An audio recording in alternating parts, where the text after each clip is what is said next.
Okay, hi everybody, and welcome to today's Google Hangout. So you want to work in science policy, what the experts wish they knew when they were a student. My name is Melissa Varga, and I'm the Science Network Outreach Associate at the Union of Concerned Scientists, and I'll be your moderator for the Hangout today. Today our presenters will talk about some of the things they wish they knew when they were just starting their careers, as well as where you can look for resources, how to build your network, and skills that will serve you well if you're looking for a career that combines science and policy.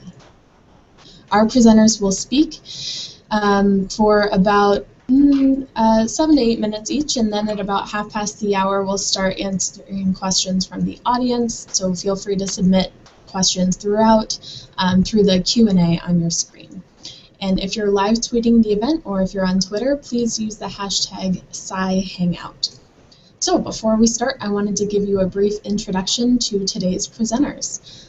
First up, we'll have Dr. Andrew Rosenberg, the Director for the Center for Science and Democracy at UCS. He has more than 25 years of experience in government service and academic and nonprofit leadership. Dr. Rosenberg came to UCS from Conservation International, where he served for 2 years as the organization's Senior Vice President for Science and Knowledge. And prior to that, he was Deputy Director at the National Marine Fisheries Service at the National Oceanic and Atmospheric Administration. Welcome, Andy. Hi, everyone. Thank you, Melissa. Great. Next up is Chris Boniface, a molecular biologist at the Knight Cancer Institute in the Department of Molecular and Medical Genetics at Oregon Health and Science University in Portland. He is an activist in local, regional, and national environmental issues and is a co-founder of the Northwest Friends of UCS, which is now in its 4th year of operation. And when he's not in the lab or writing to his representatives, Chris enjoys hiking and camping with his wife and son, as well as whitewater rafting on one of the many beautiful rivers in the Northwest. Thanks for joining us, Chris. Hi, Melissa. Thank you. Great. And last but not least, we'll hear from Emily Boniface, a former cell and molecular biologist and a current student of epidemiology. She serves on the National Advisory Board for the Union of Concerned Scientists and lives in Portland, Oregon with her husband, Chris, and their young son. Welcome, Emily. Thank you. Nice to be here. Great. And with that, I'm going to hand it off to Dr. Rosenberg, who is going to tell us what he wishes he knew when he was finishing graduate school. Well, thank you very much, Melissa. Again, welcome, everyone. Let me give you a very brief thumbnail sketch of my own background. I'm trained in marine science. My master's is from Oregon State in oceanography, PhD from Dalhousie in Canada in biology, and I worked in fisheries for many years. When I finished my degree, I postdoced in London. The guy named John Beddington, who some of you may know if you have ever worked in population dynamics, he was most recently the chief scientist for the UK government. And after 1 year of postdoc, I had an appointment as a junior faculty member at Imperial College of Science and Technology in London, and I stayed there for 6 years. Then I moved back to the US to work for NOAA, variously known as the National Oceanic and Atmospheric Administration, or the National Organization for the Advancement of Acronyms. When I worked for NOAA, I originally went in as a scientist, providing scientific advice for fisheries to management councils and also doing original research. I then moved over to the policy side of NOAA as regional administrator, so I was the lead regulator for fisheries in New England, and then the lead regulator for fisheries nationally as deputy director of the service. In 2000, I left NOAA and I went to the University of New Hampshire as Dean of Life Sciences and a faculty member in Natural Resources and the Environment.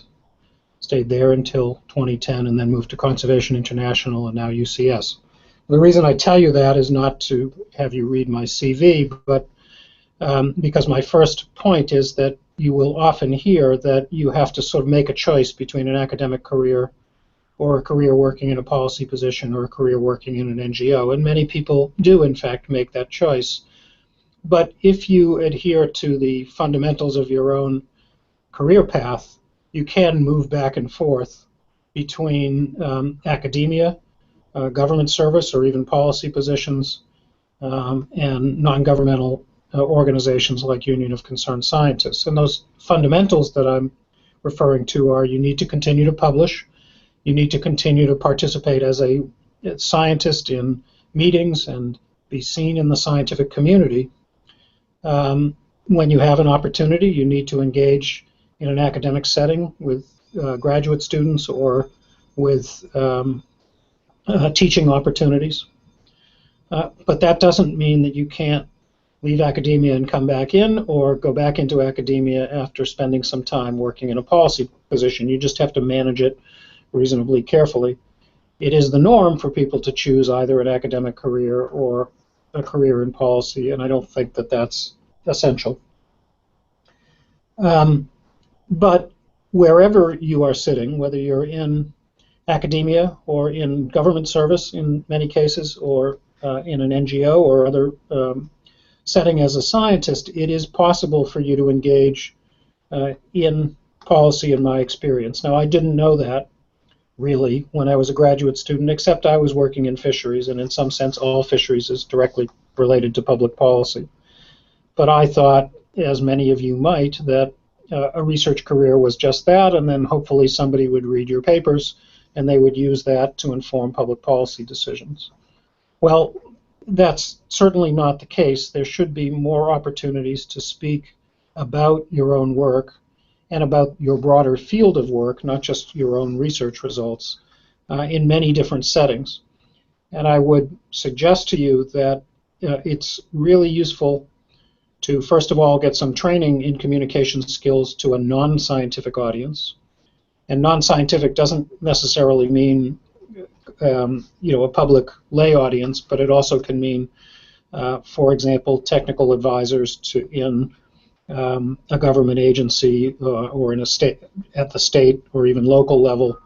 It could mean practitioners who use the science that you may be developing in your own work, but aren't research scientists, or it could be a broader public audience. And you need to gain some practice in speaking to those different groups. What resonates with them, how you describe things, what your point of departure is. So in a scientific setting, you may want to walk through in a standard scientific talk, here's my research questions, and here's how I approached them, here's the results, here's what I think it means. And you may need to do that totally differently if you're talking before a practitioner audience or a public audience. For a public audience, you need to help people understand why it's interesting in the first place and what's the broader context for any particular piece of research. And you need to, of course, state things in a way that doesn't require someone to have any scientific expertise, let alone expertise in your field. For a practitioner audience, you need to know where they're coming from and understand what kinds of issues are going to be important to them, understanding that they have significant knowledge and maybe even are more knowledgeable about some aspects of the field than you are, and you need to put your research into that context. It's enormously useful to try to do that not immediately at the highest level you can think of. In other words, to caricature it, you don't have to go testify before Congress as your first foray into the policy world. And I can tell you from a fairly extensive experience, testifying before Congress is not nearly that much fun as you might imagine it to be. You can go and talk to local officials. You can talk at a city council meeting. You can speak to community organizations who might be deeply engaged in a particular issue, but they may not have specialist knowledge. And so you have to think hard about what questions are really important to them. One thing that I didn't realize was that before you're going out and talking to a broader audience, you should be asking a lot of questions, as opposed to sort of sitting back in your office or lab saying, gee, what do I think these people will be interested in? Make some calls. Go find somebody who actually might be connected with a particular community organization or knows a lot about the debate that's going on in your town or city, and say, what are the key questions people are asking, and where are people looking for scientific input? Something else I didn't really realize early on was that people didn't want to just hear about my research when I went and talked in a policy setting about what societal choice people might make or on a specific public policy issue. They didn't want to hear solely my research. They wanted a perspective from somebody who understood the science in the field. So, for example, I have done some work on the effect of climate change on fish populations.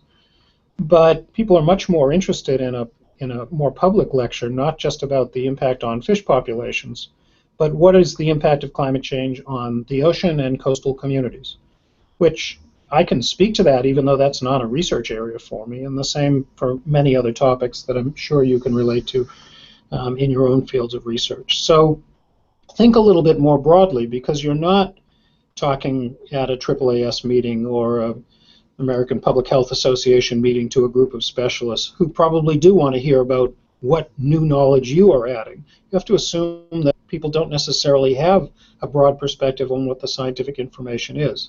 Help them gain that perspective, because you all should know quite a bit at a broad level about your fields, even beyond just your individual research. Something that you will hear many times, but it never can be said too often, is practice. You know, if you're going to give a presentation, practice. Go find fellow students or postdocs or even other faculty members and practice. You do this, of course, for your dissertation defense and for other seminars, but do it when you're thinking about making a presentation to a policy audience or a lay audience. Practice, because once you say it out loud, it sounds very different, and people can, or you hear the language in a different way, and people can really help you understand what might come across as important points as you go along. And then you can find mentors. Your research mentor may or may not be able to guide you into interaction in a policy setting. And in fact, your research mentor may not even think you should be engaging in policy. That's okay. There's other people out there who do. I mean, in many universities, extension agents can be a great resource for telling you what are the questions that are coming out of the community in many, many fields. We think of extension being agriculture, but of course extension services apply to lots and lots of fields that aren't agriculture. Other practitioners can help you understand what are the questions that people are asking. And of course now, what I never had when I was in training is the ability on social media to try to understand what the discussion is outside of your narrow research field. And that can help you a lot in trying to figure out what are the questions that you want to answer. How can you be responsive to your audience so that they'll be responsive to you? And then finally, don't be too despairing of the policy process. There's lots of other things going on. Never imagine that the scientific information is the only input to a policy decision. I mean, even as a scientist, it wasn't the only input that I could use when I had to make policy decisions. It's important to investigate the other reasons. You may disagree with them, but don't get too bound up in your own training as if it's the only input. There's lots of other things going on. Politics is always messy, but it is part of the process. And so take some time to try to understand the actual context in which you might be providing advice. Let me stop there and hand off to my colleagues, and we'll come back around for questions. Thank you.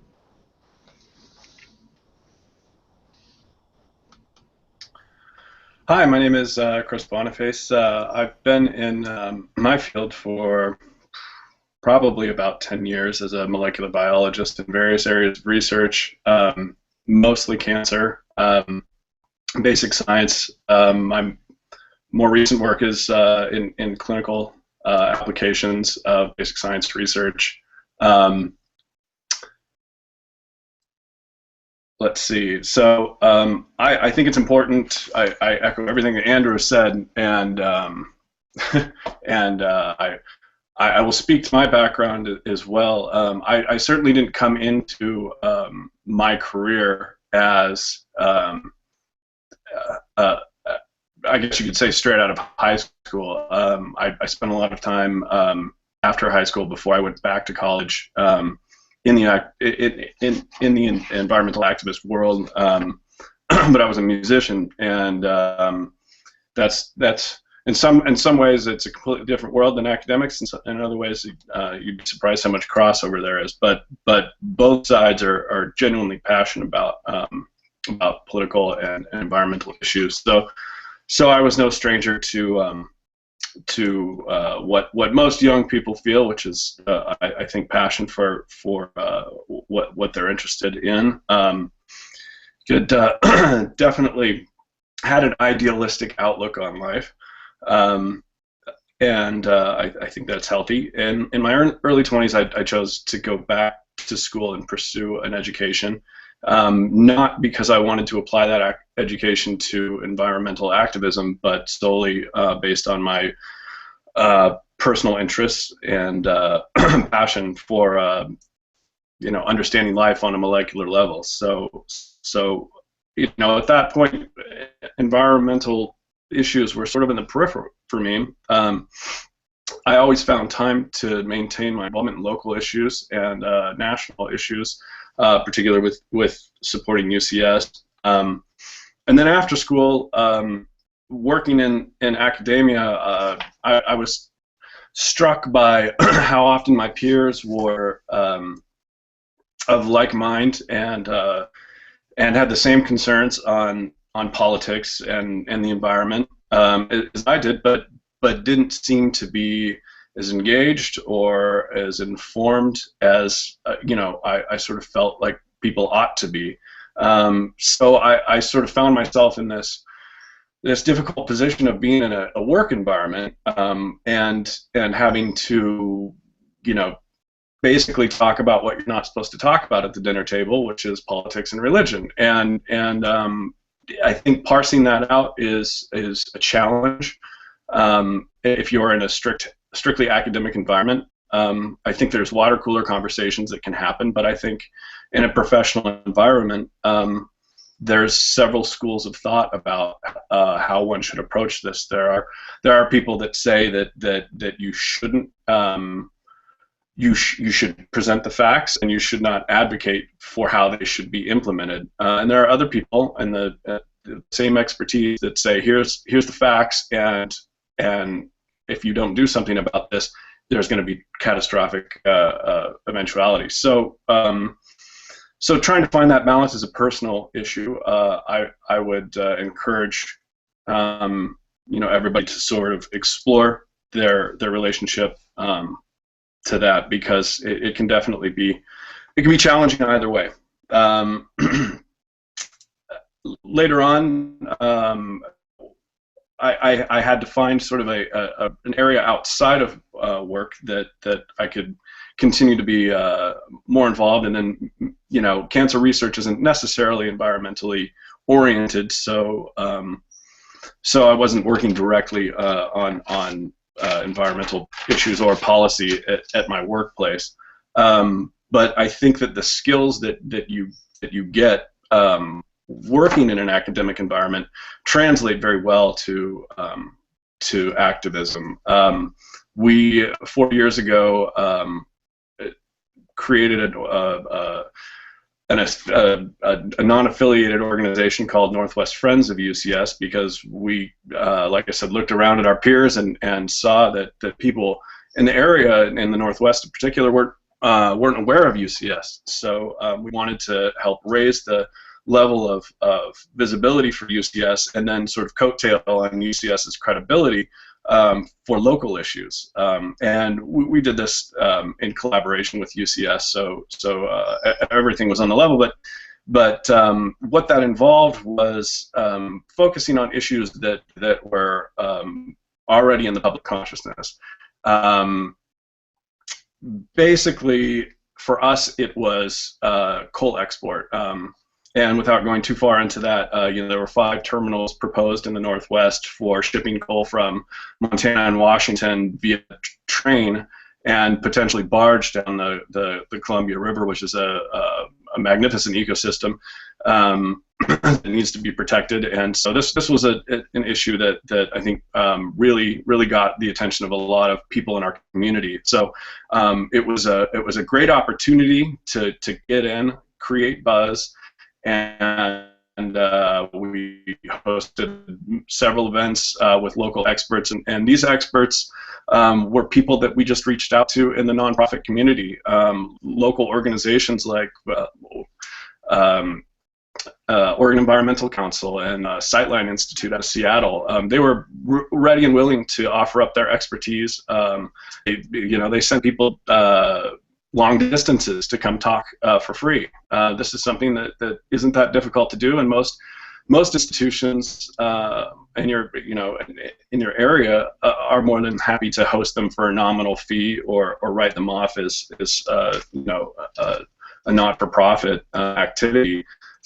We also had to approach our Senator Ron Wyden about dry cask storage for spent nuclear fuel. This was a great opportunity for us to sort of interact with local offices of our national representatives. And at first it started by the 5th or 6th in command, and eventually we got up to, I'd say, about 2nd in command. And this is when Senator Wyden sat on the why am I blanking on it? The Energy and Natural Resources Committee. Anyway, to finish up, I'd like to say one thing that I really wish I was aware of when I was starting in activism, I guess, is really just how easy it is, especially when you're young and you have a lot of energy, as you move through the field, as you move through life, how easy it is to get burnt out. And this is something that I talk about a lot. I think that it's important to recognize your bandwidth. It's important to recognize how much you can take on and be willing to draw the line when it's too much, because it's much better for you to step back and say, I've overextended myself as far as being, a volunteer or, commitments for canvassing, whatever it is, and give yourself a little bit of a break, because, like I said, you're going to be much more effective if you have that downtime and then you can come back in fully recharged. And the reality is, you're not going to change the world in 6 months. You're not going to change the world in a year. You're not going to change the world in 5 years. And I don't mean to be pessimistic. I mean to be practical. Another thing I wish I learned was on the subject of practicality, exactly how the process works. And it works, I think, most effectively, at least what I've seen recently with local issues, through litigation. Unfortunately, lawyers seem to run things, and it's good to have lawyers on our side. Like I said, I think that you need to get to know your representatives, call their offices. Don't be afraid to demand an audience. You have the right to their time, is what it comes down to. You're a constituent, and that's how you should present yourself as a constituent. If you're an expert in a field, then that helps too. But like I said, you always have the right to their time as a constituent. And I guess the last thing I'd say is, if you're interested in policy, just know you're never going to get rich in the field. Maybe there's a few exceptions, but obviously I think most people involved in this work are doing it because they care.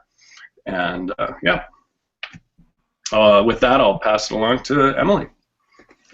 Okay, well, I wanted to start with just a little bit of my background, because I think you'll find that I am in a similar situation to a lot of you. I spent more than a decade working in academic scientific research as a cell and molecular biologist, and just recently took a few years off to start a family.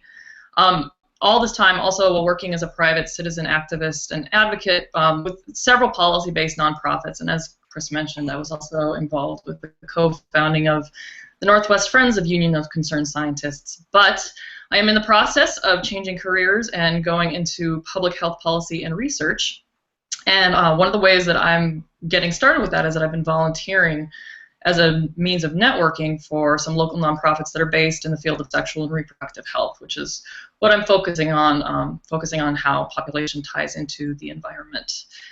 Volunteering has been a great opportunity to, for me to get my foot in the door, give me a chance to prove myself and meet people in the field who can serve as resources or as mentors, and has kept me aware of opportunities in the future. So I feel like I'm fairly well poised to move forward with this as I finish my education.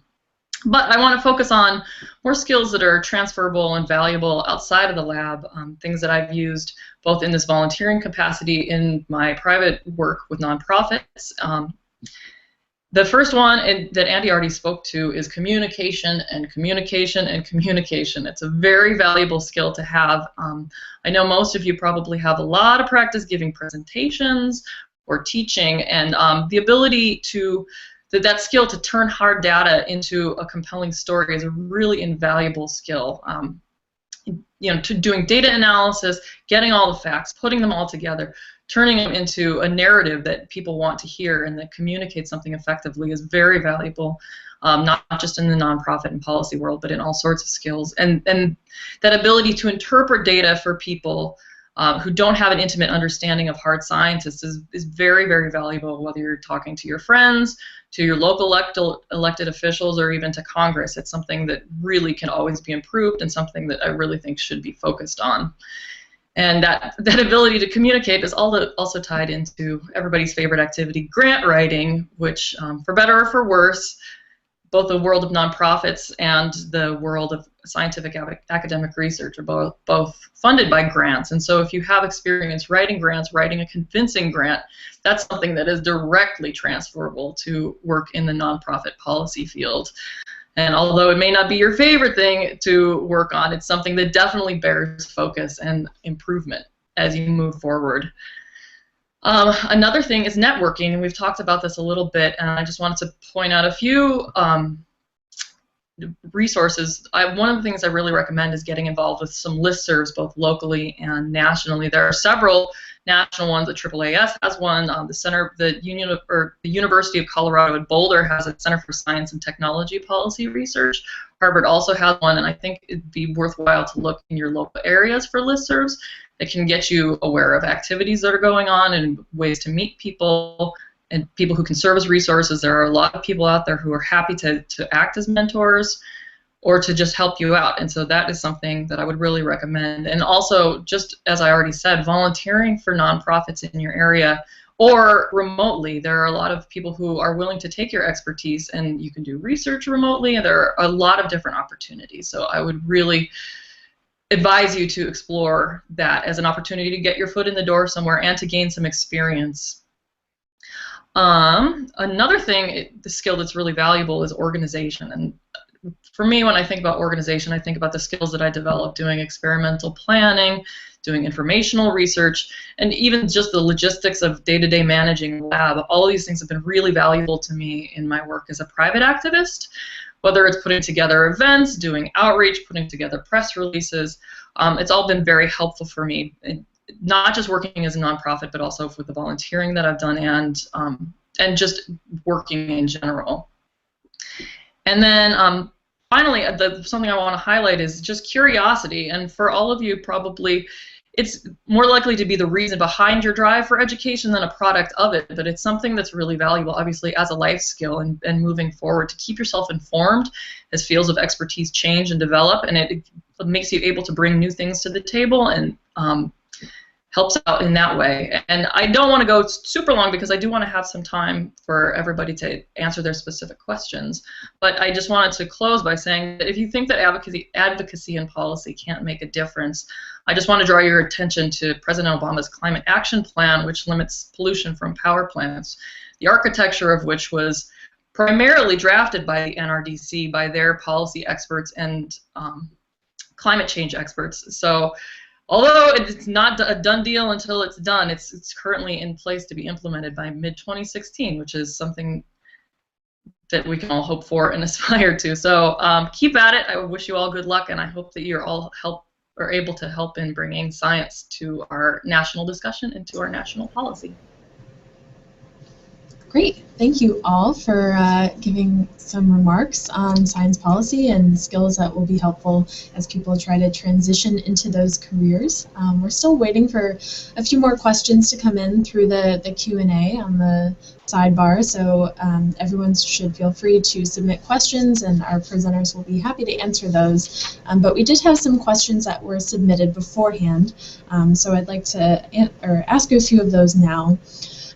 What are some examples of ways to demonstrate my interest in science policy that are achievable while working as a grad student? So what are things that people can do that will help them get careers in science policy while they're still in school? So maybe I can start with that question, Melissa. Of course, one thing I have to say, given our program at UCS, is connecting through the UCS Science Network is an important opportunity for people to become aware of issues and at least be able to choose somewhere you can educate yourself on the details of the policy matters as well as provide your own input. But I would so we are an important resource. There are other resources out there, and Emily just listed a few. In many topic areas as well as geographical areas, there are activist groups that focus on different sorts of issues. So, for example, even though UCS doesn't work on marine science, I still maintain a connection to the marine science community because that's my scientific training. And in Washington, there's the Washington, D.C. Marine Community that holds a series of events, talks about various issues, including seminars, does meetups for the marine community, enables you to meet with other people who are interested in marine conservation issues, and so on. I know that there are similar kinds of opportunities in other locales where you can talk to people about very specific opportunities that are bounded in the sense of not only the subject matter, but, well, here's a chance for you to write to a member of Congress or come to a meeting, a congressional meeting, or participate in a campaign of some kind that is manageable in terms of time. You don't have to do everything at once. And I think Chris made the really important point of you have to decide what's sustainable for you. And it's going to vary as you go through your own career and certainly your graduate student work. There's times when you just don't have the bandwidth. So choose things that you think you can achieve in a reasonable amount of time and stay connected as a graduate student, and that will help you a lot sort of learning the landscape and learning the trappings of policy while you're continuing your research training. Great. We're getting a few more questions coming in. We have a question that was submitted beforehand from Alice asking about how to build a network and how to get started. Emily, you touched a little bit on that before. Do you want to answer that one? Yeah, well, I do think, I hate to sound like a broken record, but I think that networking any possible way you can, and I do think that listservs are a good way to do that, but also just try to reach out to nonprofits in your community, anybody who's involved in the field that you're interested in, and if you can do volunteering, that is absolutely great. And just get your foot in the door, and then it will allow you to learn what people focus on, see the work that they do, and help out where you can. Great. Andy, did you have anything to add to that, maybe about professional associations or? Well, I mean, I think there's both professional associations, and it is really important to connect to the sort of policy sections of the various professional organizations. American Association of Public Health Professionals, AAAS certainly, AGU, but also the more some of the societies that are more directed in your field often have policy sections now, and then of course we want you to engage with UCS, but there are other non-governmental organizations out there, other advocacy groups, and even if you are not immediately an activist with them, starting to follow some of those groups, the kinds of things they work on and the kinds of issues they're raising can be really valuable. I think as Chris, you pointed out before that you started into the activist world because of your own personal connection, and maybe just reflecting on how that built over time will help people a little bit, as you did in your remarks. But I think there are a lot of those opportunities to become an activist, even if it's not within your field. I'm mostly thinking within your own science area. We just had a question submitted about communication. Mario said, training on communication and storytelling sounds great, but I wonder how to find such training. What courses or workshops have you personally taken, so I can get some examples? Andy or Chris? I go back to what Andy discussed about his experience in his early career. I think that any class is going to give you an opportunity to learn how to communicate effectively, and that doesn't just mean standing up in front of people and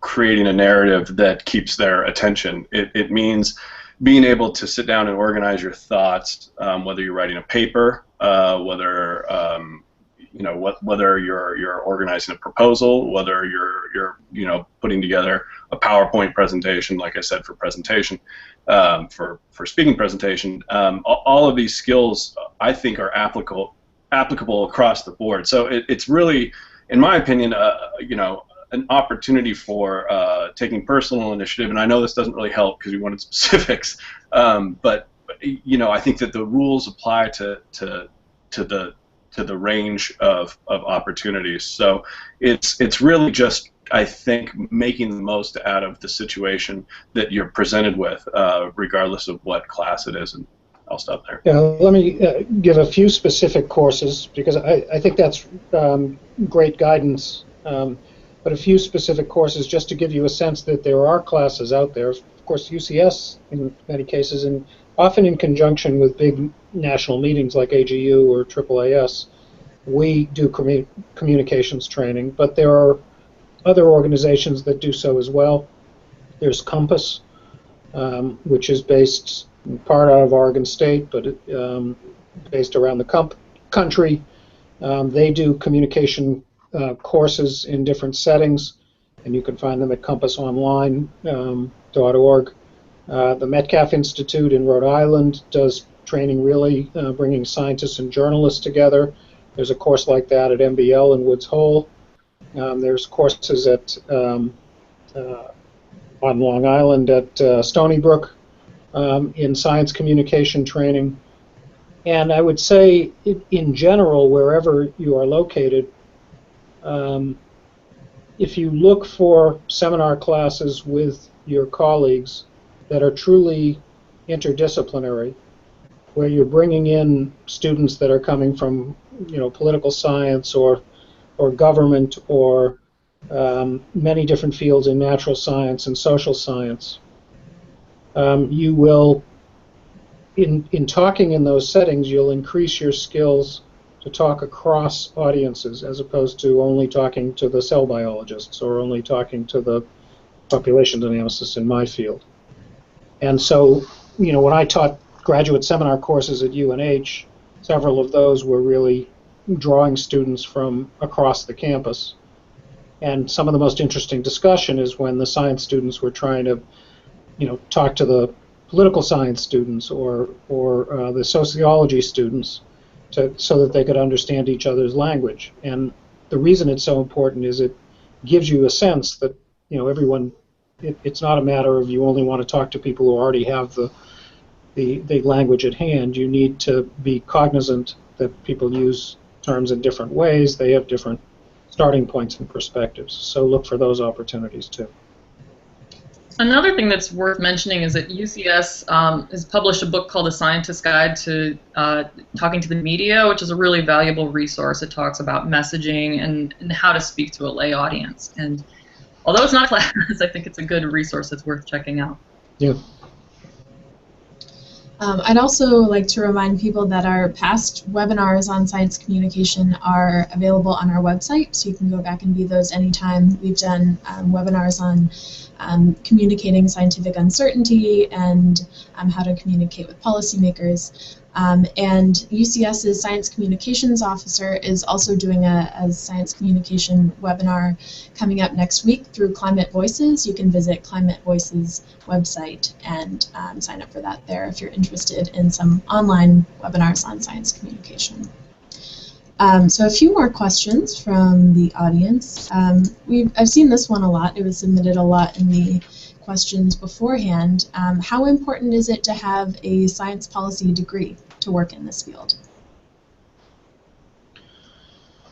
Well, I'll start speaking. Oh, go ahead, Andy. No, go ahead, please, Chris. Just speaking as somebody without a policy degree that works in a field, like I said in my presentation, that rarely even touches on environmental issues, although public health is certainly related to the environment. You definitely. Now that's my train of thought. Go ahead, Dan.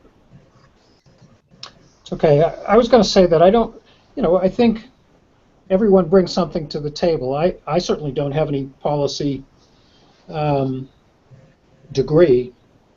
Although I worked in policy positions and I learned sort of on the job, and I taught policy after that and I taught based on my practical experience.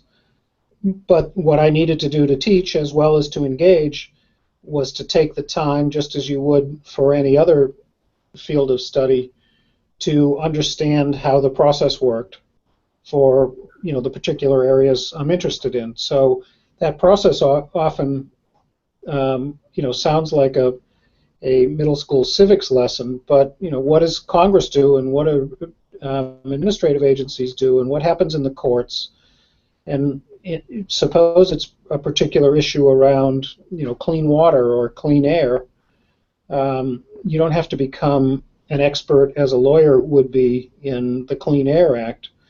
But knowing the basic structure of the Clean Air Act and going and finding out how this works and talking to a few people who deal with issues of the Clean Air Act so that you understand where there is opportunity for input is invaluable. So much like any other field, many of you don't have degrees in statistics, but you often use statistics in your research, and you need to go and learn the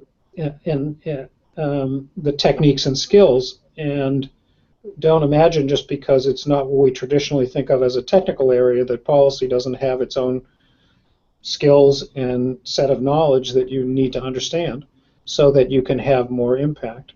I think people who have policy degrees, great. They can be very helpful. They're coming from a different perspective, but in many cases. But you can acquire this by paying attention and doing the homework, if you like, to really understand the context. When you're ineffective, it's people who are ineffective come in and say, well, I don't really know how this works, but this is what I think. That's not necessarily very helpful if they have no real sense of what the process is.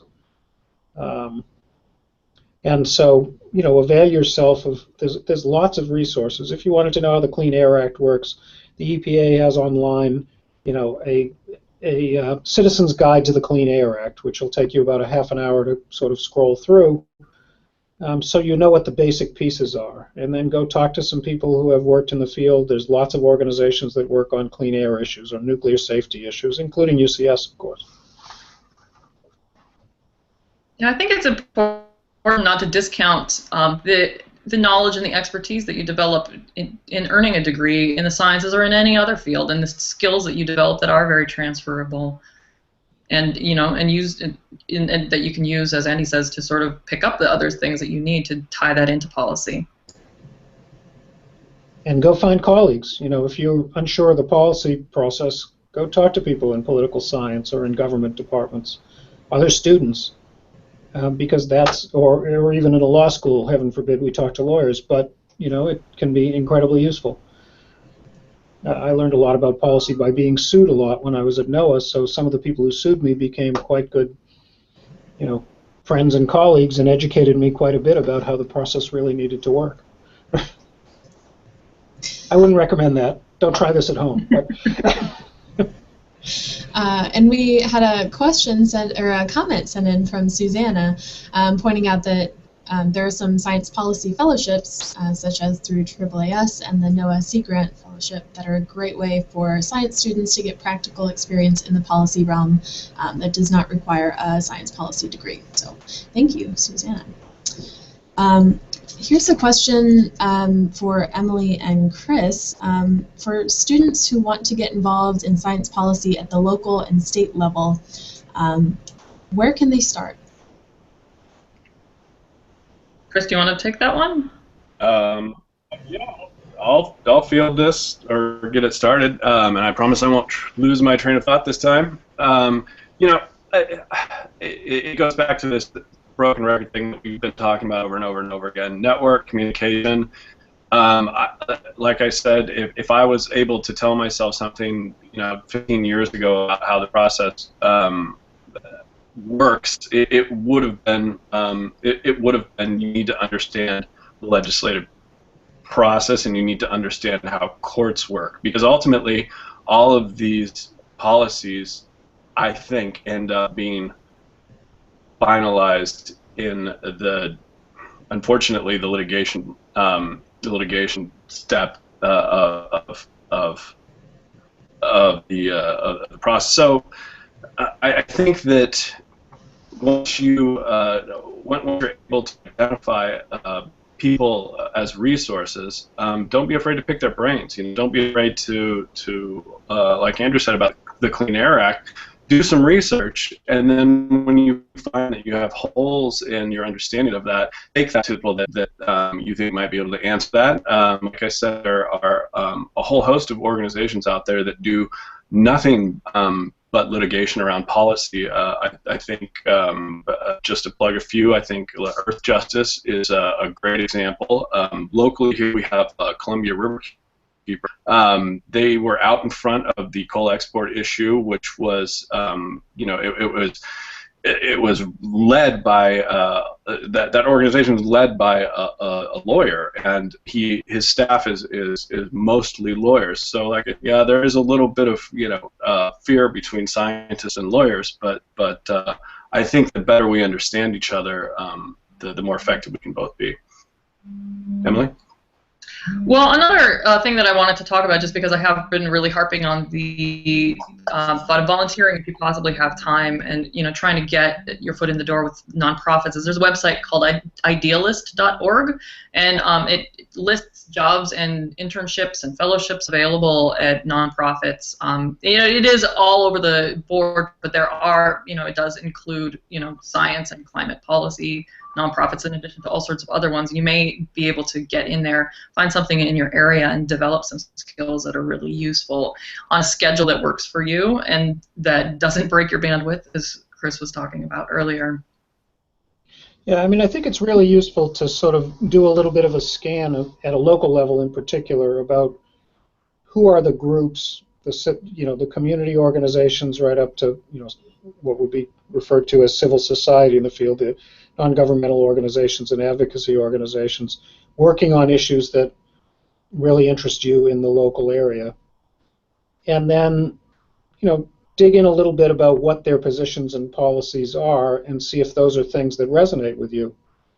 At least what my impression is that for many, many organizations, if you went in and said, I'm really interested in the work that you're doing, and not just stuffing envelopes or knocking on doors or showing up at meetings to show strength, but I actually have science skills and I can help understand the scientific information because I'm really used to looking at data, or really used to, I know something about public health information, or I understand toxic chemicals, or I understand local ecology, even though I'm not a specialist in a specific field, that people are hungry for that kind of input. They really do, in many cases, particularly at a local level, they need more technical expertise. You don't want to set yourself up as the expert, but you really can help people understand basic scientific information. So, in many cases, groups are pushing for action at a local level, and they're dealing with whatever might be the state or local agency or sometimes even a federal agency. And there's this huge flood of technical documentation that's coming out of those agencies, and some of it is, well, this is why we're taking this action. This is the scientific basis for it. And it's hard for people to understand that stuff. And so there's an opportunity for you to say, I read through this and I did a little digging in the scientific literature because I'm familiar with the public health literature, for example. I'm not, but I'm using this as just a suggestion. And this may be an area where I can actually help a local organization because I can help you sort through some of that data. This is what they're referring to. These are the studies they're referring to. When somebody says we don't have any evidence that something is a carcinogen, for example, where are they basing that conclusion on? And you can help people with the technical information, and it's a great way to use your skills but also become a real resource in local movements. Yeah, one thing that I've heard over and over again from nonprofits, which may or may not be disheartening to all of you, is that they really value a lot of times experience over degrees. So if you can use, to turn your experience into something that you can offer them to get experience working in that sector, it's something that could be really valuable. Yeah, I actually wouldn't mind chiming in. I definitely want to echo what Andrew and Emily have just said about taking what you've learned, what your field of expertise is, and just taking those skills, those raw skills, whether it's data analysis, whether it's research into primary resources, and then compiling, presenting data. All of this stuff is something that a nonprofit with 5 people in their office and a bunch of volunteers, they're dying to have the opportunity for somebody to come in and pro bono, do that kind of work for them, and then it gives you an opportunity to learn how to do it. It gives you an opportunity to learn how to learn what the local issues are and how to present the data around them. I think data analysis and data mining is something that a lot of these organizations are, and data policy analysis are something that these organizations would all love to have somebody on staff doing, but they just can't afford it in many cases. Great, thank you all for answering that. I think we have time for one more question. This one's from Karina. Coming from academia, not having an affiliation may be detrimental. How are unaffiliated scientists perceived in the policy arena? Andy, do you want to take a first stab at that? Yeah, I mean, if it's unaffiliated in terms of not having an academic appointment or unaffiliated with any organization, if you actually have the credentials and you've published in the field or have some experience to show, maybe you're a practitioner in the field as opposed to publishing in the primary academic literature, in a policy setting, to do the kinds of things we were just talking about of working with nonprofits or community organizations, people are still, they're not so worried about the credentials as long as you know your stuff and you're willing to dig in and really help them with advice that helps. You never want to, of course, set yourself up as an expert on things you're not expert in, but it's not all about credentials for every organization. If we go back to, if you're going to testify in Congress, well, the first thing you do in congressional testimony is to say who you are and where you're from and what your credentials are. There it matters that you can list your standing in the field in some way to a much greater extent. But as I said, that's going to be a very small number of interactions. There's lots of other places to interact where it's not a matter of having, an institutional home, but you do need to be able to say, should somebody ask, well, I've trained, I have my degree in a particular field, I've published in a field, or I've done this body of work with such and such an organization in the past. So I hope that answers the question. I'm not sure I really think it's a matter of having the institutional home in many settings. In some it is. I want to go back to something that Chris said that I think is really important, and that is if you want to make your policy position known, there's one place in the policy world that is, in a sense, almost obligated to listen to you, and that's your member of Congress or your state representative or the elected official in your district, even if you didn't vote for them. And despite all of the negativity about, Congress or governmental systems and so on, members of Congress are really still attuned to at least giving audience to their constituents. It's hard to find time and so on, but they believe in constituent services. Even if you talk to their staff, that can be, very important in the process. And they are open to you, particularly if you're a constituent. It doesn't matter if it's at the state level, local level, or federal level. And so it's surprising in many cases that more people don't use that avenue, but it is available to you, and it's not just available to you if you happen to have some, a full professorship at, a particular university.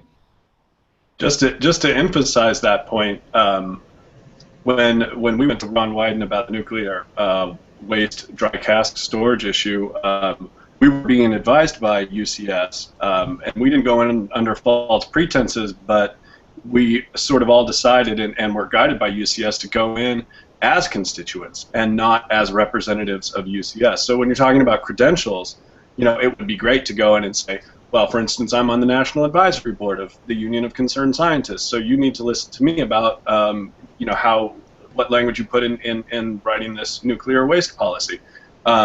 Like I said, I think that they're used to hearing that sort of thing, and so they're much more interested in hearing, well, I'm, Joe Sixpack or whatever the term is. I'm the constituent. I'm the person that lives in your district.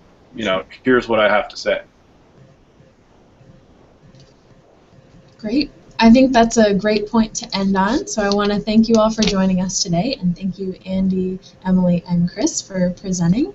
And before you all go, I just wanted to point out a few additional resources that might be of interest to you. Currently at UCS, we have 2 energy-related positions that are open, one for an energy analyst and one for an energy modeler. You can find those at ucsusa.org/jobs, and I'll post these links on the event page in just a minute.